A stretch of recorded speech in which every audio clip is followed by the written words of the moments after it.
الحمدللہ والصلاة والسلام علی رسول اللہ۔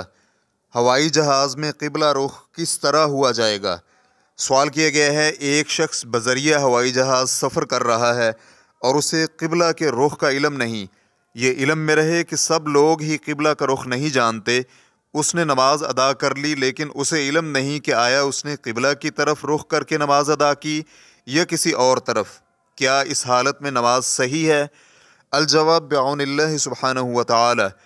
ہوائی جہاز کا مسافر اگر نفلی نماز ادا کرنا چاہے تو جس طرف بھی ہوائی جہاز متوجہ ہو وہ نماز ادا کر لے، اس کے لیے قبلہ رخ ہونا لازم نہیں، اس لیے کہ نبی علیہ الصلاۃ والسلام سے ثابت ہے کہ آپ سفر میں ہوتے تو اپنی سواری پر جس طرف بھی اس کا رخ ہوتا نماز ادا فرماتے، لیکن فرضی نماز میں قبلہ رخ ہونا ضروری ہے، اور اسی طرح اگر رکوع اور سجدہ کرنا ممکن ہو تو یہ بھی ضروری ہے۔ اس بنا پر جو شخص بھی ایسا کر سکے اسے ہوائی جہاز میں نماز ادا کر لینی چاہیے، اور اگر وہ نماز دوسری نماز کے ساتھ جمع ہو سکتی ہو، مثلا اگر ظہر کی نماز کا وقت ہو جائے تو وہ اس میں تاخیر کر کے عصر کی نماز کے ساتھ جمع کر کے ادا کر لے، یا پھر مغرب کی نماز کا وقت ہو جائے اور وہ ہوائی جہاز میں ہو تو وہ اسے مؤخر کر کے عشاء کی نماز کے ساتھ جمع کر کے ادا کر لے۔ اور اگر ہوائی جہاز میں قبلہ کا رخ بتانے کی علامت نہ ہو تو اس کے لیے عملہ کے ارکان سے قبلہ کا معلوم کرنا ضروری ہے، اور اگر وہ ایسا نہیں کرتا تو اس کی نماز صحیح نہیں ہوگی۔ ریفرنس کے لیے دیکھیے فتاوی محمد بن صالح العثیمین،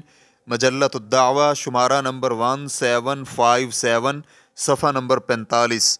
واللہ تعالی اعلم۔ اسلام کیو اے ریکارڈنگز، مؤسسۃ الشیخ محمد صالح المنجد، المملکۃ العربیۃ السعودیہ، فتویٰ نمبر 10945۔ والسلام علیکم ورحمۃ اللہ وبرکاتہ۔